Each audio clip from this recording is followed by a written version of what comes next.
आदाब और नमस्कार। मैं हूं सुल्तान कुरैशी और आप देख रहे हैं भिवंडी समय न्यूज। भिवंडी से आज की बड़ी खबर। दीवान शाह दरगाह क्षेत्र में पूर्व नगर सेवक और समाज सेवक संजू भोई ने आगामी महानगर पालिका चुनाव से पहले अपनी उम्मीदवारी का ऐलान कर दिया है। जी हां, भिवंडी में चुनावी हलचल तेज हो चुकी है और सभी पूर्व तथा संभावित नगर सेवक अपने अपने वार्डों में सक्रिय दिखाई दे रहे हैं। तस्वीरों के साथ साथ हम सुनते हैं कुछ संभावित उम्मीदवारों और समर्थकों की बातें। सबसे पहले बात करते हैं दीवान शाह दरगाह इलाके की, जहां पर प्रचलित परंपरा के अनुसार हर शुभ कार्य की शुरुआत ज़ियारत और सलामी से की जाती है। इसी परंपरा को निभाते हुए संजू भोई आज दरगाह पहुंचे, वहां चादर चढ़ाई, दुआ मांगी और उसके बाद अपने वार्ड के दौरे की शुरुआत की। तस्वीरें साफ दिखाती हैं कि संजू भोई के पहुंचते ही इलाके में खुशी की लहर दौड़ गई। लोगों ने फूल मालाएं पहनाकर उनका गर्मजोशी से स्वागत किया। कई स्थानों पर पटाखे फोड़े गए और लोगों ने एक दूसरे को मुंह मीठा कराकर अपनी खुशी व्यक्त की। संजू भोई की पहचान अपने आप में काफी है, लेकिन ये बताना जरूरी है कि अपने पिछले कार्यकाल में उन्होंने स्कूल, सड़क, पानी की आपूर्ति और गरीबों की सहायता जैसे कई महत्वपूर्ण कार्यों को अंजाम दिया था। इसी वजह से क्षेत्र के लोगों में एक बार फिर उनके प्रति उम्मीद और भरोसा दिखाई दे रहा है। वार्ड का दौरा पूरा करने के बाद संजू भोई ने पत्रकारों से बातचीत की और उनके सवालों के जवाब दिए।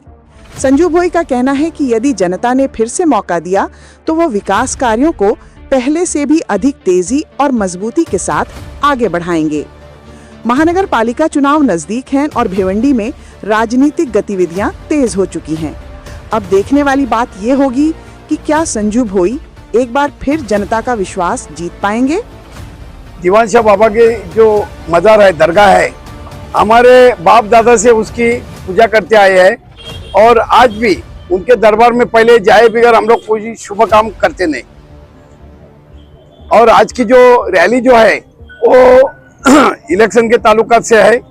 पिछले जुम्मा को थी, मगर एक हफ्ता पोस्टपोन करके आज ये रैली निकाले है अपन। और ये निर्भय यात्रा करके अपन ये रैली पूरे, आज पहली रैली है। इसके बाद इंशाल्लाह और 2-3 रैली निकलेगी। क्या मुद्दे रहेंगे सर आपके आने वाले इलेक्शन में महानगर पालिका को लेकर? क्या मुद्दे रहेंगे सर? आपने एक ही राउंड में देखा है, यहाँ के हालात देखे होंगे क्या कैसी हालात है। यहाँ पे जो गरीब तबके के लोग हैं कैसे रहते हैं वो आपने देखा होगा। इससे पहले मैं 30 साल नगर सेवक रहा हूँ और आज भी जो जूने लोग हैं उनसे पूछिए क्या संजू का काम कैसे है। तो यहाँ पे साफ सफाई और अच्छे से लोगों को सुविधा देने की ज्यादा से ज्यादा कोशिश करेंगे। सर, ज्यादातर यहाँ के मुद्दों क्या है, यहाँ के लोगों की शिकायतें क्या है? आपके पास लोग आते हैं तो किन मुद्दों को लेकर आते हैं, किन शिकायतों को लेकर? सर, यहाँ पे आज जो यात्रा है वो निर्भय यात्रा अपन निकाले। निर्भय वाले बोले तो भय नहीं चाहिए। यहाँ पे एक बच्चा पैदा भी होता है तो उसको वहां से यहाँ पे अलग एक टैक्स लगता है, वो मरने तक उसको टैक्स लगाया जाता है। या यहाँ पे एक टैक्स जो है वो टैक्स भी बंद करना है मुझे। अभी अपने वार्ड के लोगों को क्या मैसेज देना चाहिए? मैं फिर एक बार इलेक्शन में खड़ा रह रहा हूँ तो आप लोग से ज्यादा मुझे आपका सहयोग चाहिए और ज्यादा से ज्यादा वोटिंग चाहिए। और काम के बारे में यहाँ के बड़े बुजुर्ग नौजवानों को मालूम है संजू का काम। संजू के यहाँ 24 घंटा दरवाजा खुला रहता है, कोई भी काम आवे मैं बेशक उनका काम पूरा करके देता हूँ। आप कितनी बार नगर सेवक रहे? मैं, मेरे वालिद साहब पकड़ के हम लोग 6 बार नगर सेवक रहे। 30 साल पूरे हम लोग यहाँ पे नगर सेवक रह चुके हैं। और खास बात बताता हूँ मीडिया को, मैं 95% मुस्लिम समाज के चुन के आता हूँ। यहाँ के मुस्लिम समाज का बहुत बड़ा प्यार मुझे मिलता है और मैं हर वक्त चुन के आता हूँ। क्या संदेश देंगे सर यहाँ के लोगों के लिए? मैं यही संदेश दूंगा कि आप लोग मेरे आने के बाद एकदम निर्भय रहो, आपको कुछ तकलीफ में रहेगी। मैंने पहले ही कहा कि मेरे यहाँ हमारा घर 24 घंटा खुला रहता है, कुछ भी रहे आप लोग बेशक मेरे पास आइए, आपका काम इंशाल्लाह मैं करके दे दूंगा।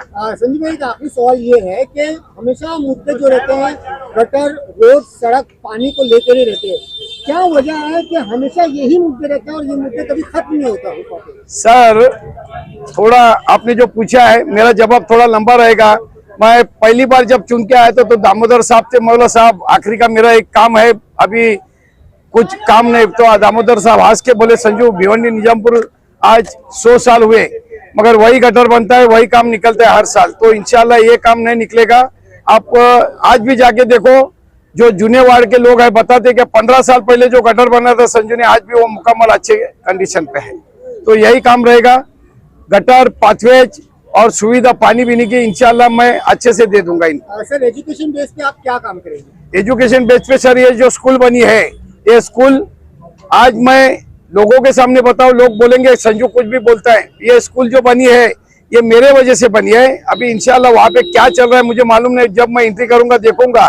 ये एक लक्ष्मण टावरे उनके नाम पे जगह थी, वो लोग केस में लड़ रहे थे, मैंने उनको समझा बुझा के कहा गया कि गरीब तबके के लोगों को पढ़ना है तो आप यहाँ से जो आप लड़ाई लड़ रहे हो बंद करो और ये जगह महानगर पालिका के अंडर में दे दो, तब ये स्कूल बन गई है।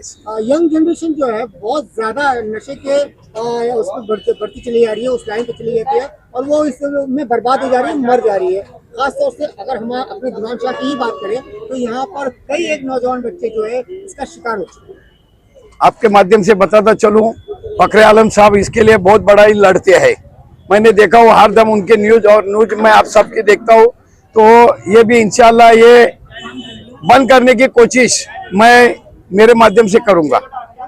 अस्सलाम वालेकुम, मैं अपना आरिफ भाई की चौल खालिद सेठ सलीम अंसारी, मैं अपने संजू सेठ के फेवर में बोलने के लिए खड़ा हूं। ये हमारे वार्ड के लोगों की किस्मत अच्छी है कि वापस हमको हमारा कैंडिडेट मिल रहा है और हमसे अच्छी हमारी किस्मत संजू सेठ की है जो इनको हमारे जैसा वोटर और सपोर्टर मिल रहा है, क्योंकि 10 साल हमारे वार्ड में रह चुके हैं।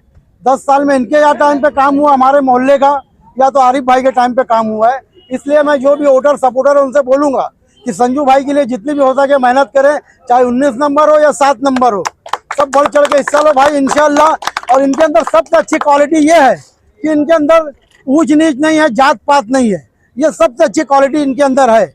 इसके लिए मैं सबसे हाथ जोड़कर बोलूंगा कि ये जब कांधे से कांधा इनके मिलाओ और चलो और आगे बढ़ाओ, इनको म्युनिसिपैलिटी पहुंचाओ और अपने वार्ड का काम इंशाल्लाह। बस खुद सफाई को लेकर क्या कहेंगे? नहीं, सफाई तो अभी समझ लो बहुत नॉर्मल है और नहीं के बराबर है। तो अब मेरे को ऐसा लग रहा है कि साफ सफाई झाड़ू उड़ू लेकर आ गए हमारे साहब, इंशाल्लाह साफ सफाई भी अब होगी, हाँ बूढ़े लोग की भी होगी और वार्ड की भी साफ सफाई होगी इंशाल्लाह। चलो अल्लाह हाफिज।